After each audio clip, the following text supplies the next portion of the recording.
journal.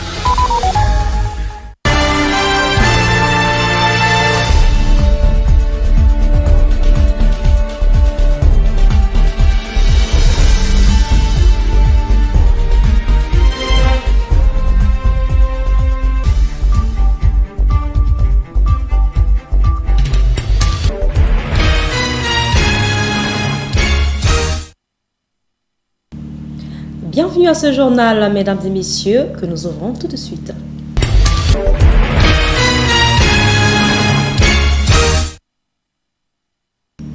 Une fois de plus, bienvenue à cette session d'information, mesdames et messieurs.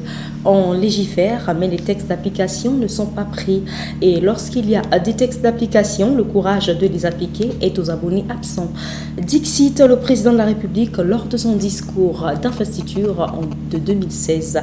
Le Congo contraste entre la création des textes et leur application et la thématique de ce reportage observation de notre reporter Tivongo.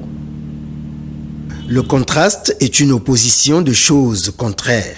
C'est ce contraste justement que nous constatons dans la motivation que fomentent nos politiques dans la création des textes et la démotivation, hélas, qu'ils manifestent lorsqu'il s'agit d'appliquer les mêmes textes.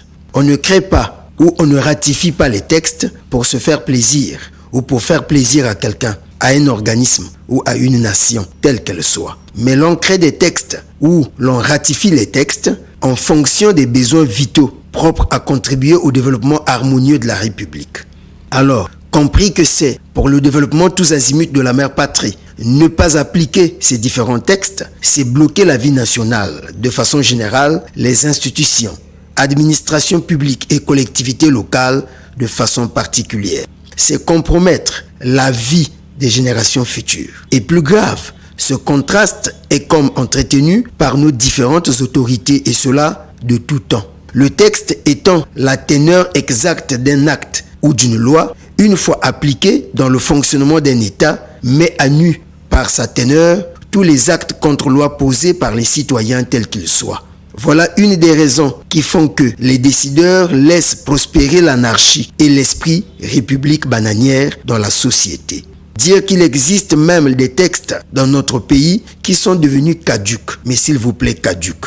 Donc, ne cadrent plus avec les réalités socio-économiques et politiques actuelles. Ce qui compte pour nos autorités, c'est créer ou ratifier des textes, hélas, parfois taillés sur mesure, pour plaire juste à un électorat, à la communauté internationale, mais une fois élu, la mise en application pose d'énormes problèmes, alimentant le débat politique contradictoire, même lorsqu'il est juste question d'appliquer un texte.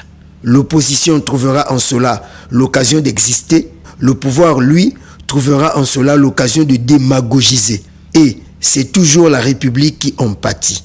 Le président de la République a relevé dans son discours d'investiture de 2016 ce grand mal qui gangrène des décennies entières déjà notre administration.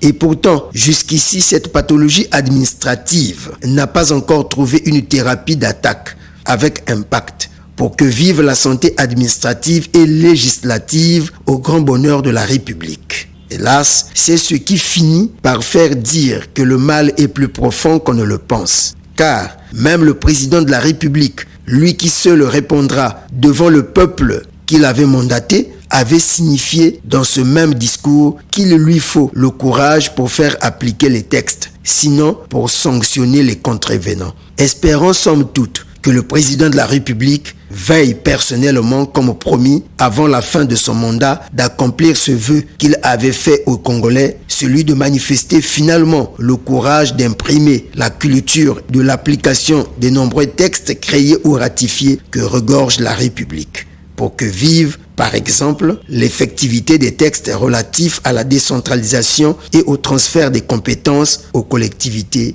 locales. Nous sommes déjà au 8 décembre. Il nous a paru plausible d'aller jauger au grand marché de Pointe-Noire la température à l'orée des fêtes de fin d'année 2021 et de nouvel an 2022 à l'ère de la pandémie à coronavirus Covid-19. L'engouement habituel des préparatifs des fêtes est jusqu'ici absent, nous disent Gloire Rudy Maswangi et Merioska Pakotana.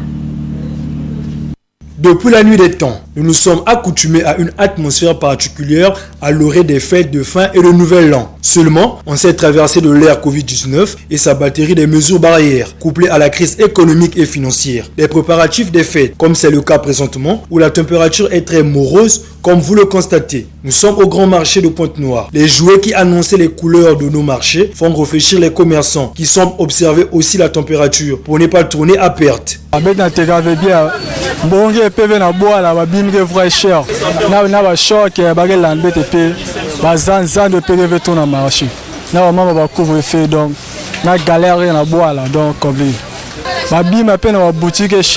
Partout à Bimre cher.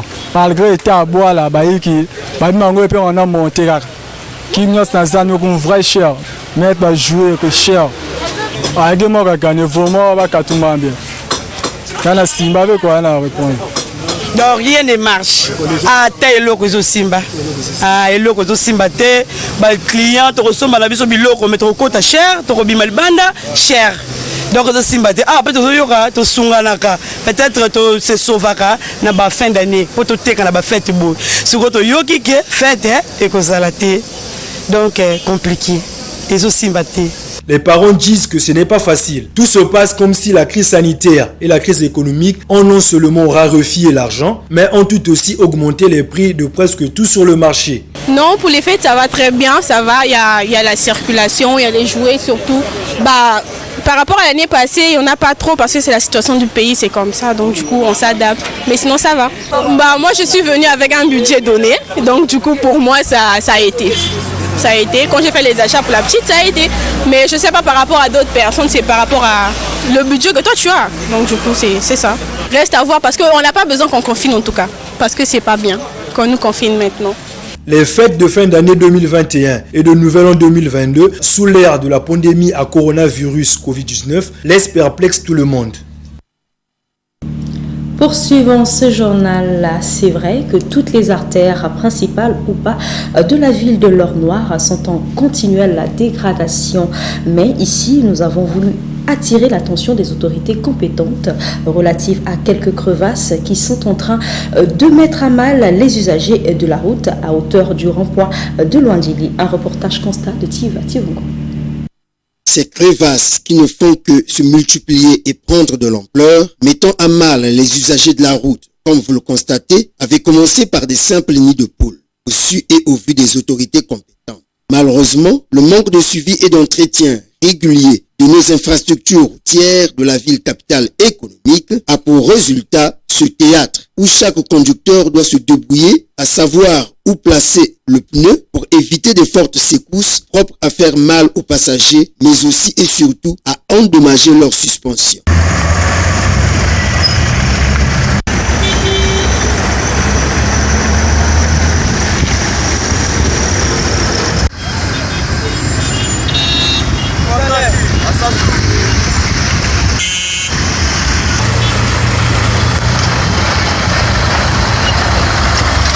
Dans cet exercice ou gymnastique auquel sont soumis les contribuables des taxes de roulage, une voie a été créée par ces chauffeurs du côté de l'espace vert, violant ainsi ce rond-point de Luandili au risque et péril des piétons. Pour éviter certainement l'irréparable, les services municipaux ont, autant faire se peut, replacé ces deux garde-fous de l'espace vert. Malgré cela, le trottoir est toujours violé. Comment ne pas maintenir l'un de ce joyeux rond-point du pays dans un état continuel de circulation sans encombre? Laissant les artères de la ville de l'Or-Noir pour parler de l'hémicycle qui devrait être en réalité un haut lieu de face-à-face démocratique afin de passer au peigne fin tout ce qui peut venir de l'exécutif, le cas du budget prévisionnel. Voilà qui peut faire gagner la République au détriment de la camaraderie politicienne. Le feu vénérable Tikaya savait véritablement promouvoir la démocratie participative au Parlement. Je vous propose de suivre cette esquisse de Tivango. Lorsque la démocratie participative est vécue pleinement, des choses peuvent se faire, des langues peuvent se délier, le suivi et le contrôle de l'action de l'exécutif peuvent devenir une vie au sein du Parlement. Si, depuis la confection d'un budget prévisionnel proposé par le gouvernement, devront servir à faire face aux multiples besoins de fonctionnement et d'investissement de la République, le Parlement ne fait pas attention, ne joue pas déjà son rôle de contrôle, mais un contrôle minutieux en amont, au moindre centime. Dans une sorte de mathématique budgétaire, le contrôle en aval ne peut servir à faire jaillir la vérité. Car lorsque les chiffres ont été faussés, ou plutôt qu'un zéro soit en trop ou en moins, cette embrouille va se répercuter à tous les niveaux, au point de ne pas être crédible devant les partenaires financiers. Quoi que l'on dise que le diable se cache dans les détails, mais c'est en faisant attention aux détails que le feu vénérable Chikaya a pu déceler en son temps des faiblesses. C'était au cours d'une session parlementaire au Sénat relative au débat d'orientation budgétaire. Un parlementaire, quoique vénérable, devrait connaître un peu de mathématiques. C'est utile pour le développement de la République. Suivez attentivement Feu vénérable Chikaya. On nous donne un certain nombre d'indications. En ce qui concerne la production pétrolière, on nous parle de 109,5 millions de barils. Une décote à 0,5 $, un prix du brut congolais qui se situe à 54,33 $ et un taux de change, $1 égale à 530 francs CFA. Mais si je fais un petit calcul pour essayer d'évaluer les réserves pétrolières par rapport aux indications, par rapport aux chiffres qui nous sont donnés là, je crains bien que je ne puisse pas tomber sur le montant du budget à 1806 milliards qui nous a été communiqué. Parce que si je fais 54,33 $ le prix du baril, soit 530 francs le taux du taux de change, ça me fait autour de 28 795 francs le baril. Rapporté à 109,5 millions de barils, le calcul me donnerait plus de 3153 milliards. Alors que là, je n'ai que 1156. Je me dis, il y a forcément peut-être quelques petites erreurs qui sont glissées dans les chiffres qui ont été communiqués. Est-ce qu'il y a un zéro en trop, en moins? Mais je voudrais avoir davantage de lumière à ce niveau-là. La démocratie, c'est bien si vous avez des parlementaires professionnels préoccupés à faire que, dans leurs actions parlementaires, que ce soit la République qui gagne et non la camaraderie politicienne. Mais si vous n'avez pas des parlementaires de cet acabit, la démocratie passe pour être en elle-même un vice. Mais un vice nuisible et mortel, propre à maintenir une République dans un éternel sous-développement. Parlons sport dans ce journal. Les Diables Rouges Senior Dames d'handball se sont qualifiés lundi 6 décembre dernier pour le tour principal des 25 championnats du monde féminin d'handball Espagne 2021 en battant la Tunisie sur un score de 33 buts à 24. Revenons sur cette victoire avec notre sportive maison, Prince Charlie Tikaya.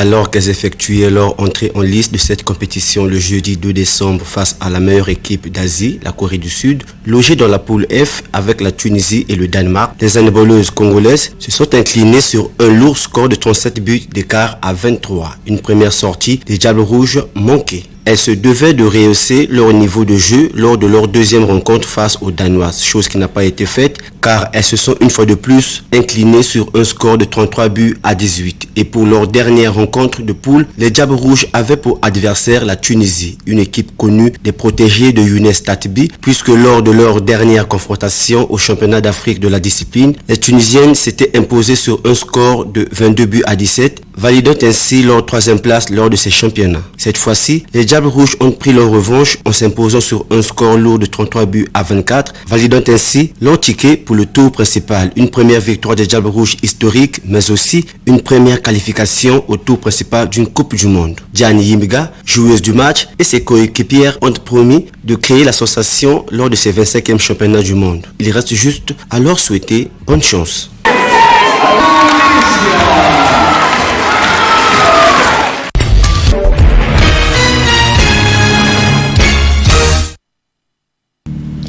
Hors hors de nos frontières, précisément en République démocratique du Congo, une réaction mitigée suite à la liberté provisoire du député Vital Kamerhe.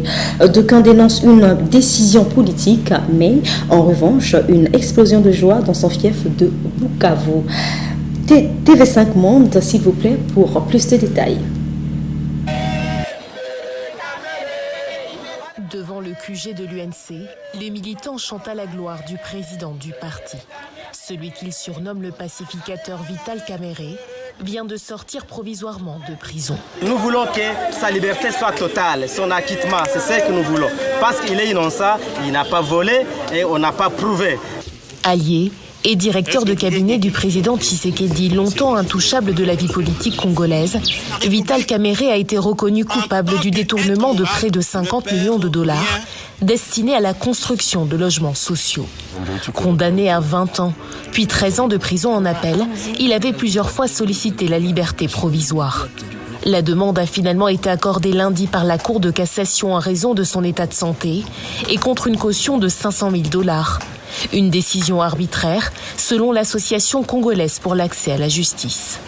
Ce n'est pas une décision en réalité judiciaire, mais dictée par une main noire politique. Et nous dénonçons cet état des choses parce qu'à la fois, ça compromet toute la lutte pour laquelle des hommes et des femmes sont engagés dans ce pays, mais ça compromet aussi l'indépendance de la justice. La justice congolaise doit désormais trancher définitivement sur le sort de Vital Kamerhe. Au-delà de la prison, il risque aussi jusqu'à 10 ans d'inéligibilité. Depuis lundi soir dans le Sud Kivu, sa province natale, ses soutiens espèrent encore et toujours son retour en politique pour la présidentielle de 2023. Un incident meurtrier au Burundi a surpris les détenus de la prison Gitega par les flammes en plein sommeil. Le bilan provisoire fait état de 38 morts et 9 blessés. Une fois de plus, TV5 Monde. Dans l'enfer des flammes, un homme tente de se frayer un chemin pour retrouver des survivants avant de se raviser. Il est 4 heures du matin. La prison de Gitega, la 3e plus grande du pays, disparaît sous les flammes d'un violent incendie. 1539 détenus sont pris au piège, surpris en plein sommeil. Les pompiers peinent à arriver. Il leur faudra 2 heures pour se rendre sur le lieu de l'incendie. Mardi matin, les murs de la prison ont laissé place à des ruines fumantes. Le vice-président, Prosper Bazombanza, dépêché sur place avec 4 ministres, dresse un bilan humain provisoire et dramatique. 38 détenus sont morts, asphyxiés ou brûlés. Selon les autorités, l'incendie aurait été déclenché par un court-circuit. Il y a qui veut fermer une petite prise de tension quelque part pour charger au téléphone. Je ne sais pas qui veut avoir une petite ampoule pour l'éclairage. Ce genre d'installation supplémentaire et fait anarchiquement cause souvent des dégâts énormes. La prison de Gitega était surpeuplée. 1539 détenus y résidaient pour seulement 400 places. Les prisonniers y dénonçaient régulièrement leurs conditions de détention. Progressivement en terre guinéenne, la junte démonte d'édifices de l'ancien président Alpha Condé. Les principaux dirigeants de la Banque centrale du pays ont été priés de faire leurs valises. Africa News. Des changements au sein de la Banque centrale de Guinée. Après une décennie à la tête de l'institution, Laousseni Kaba a été limogé mardi par la junte au pouvoir. Outre le gouverneur, ses 2 vice-présidents n'ont pas échappé au ménage. Ils ont été aussi relevés de leurs fonctions. Le désormais ex-gouverneur n'aura donc pas profité de sa collaboration avec les nouveaux maîtres de Conakry. Laousseni Kaba avait pourtant fait allégeance à la junte en gelant les comptes des services publics et des collaborateurs d'Alpha Condé. C'est désormais Karamo Kaba qui tiendra le gouvernail de la Banque centrale de Guinée. C'est par ces images de la Guinée que nous mettons fin à ce journal. Merci à vous d'avoir suivi. Excellente suite des programmes sur TV+.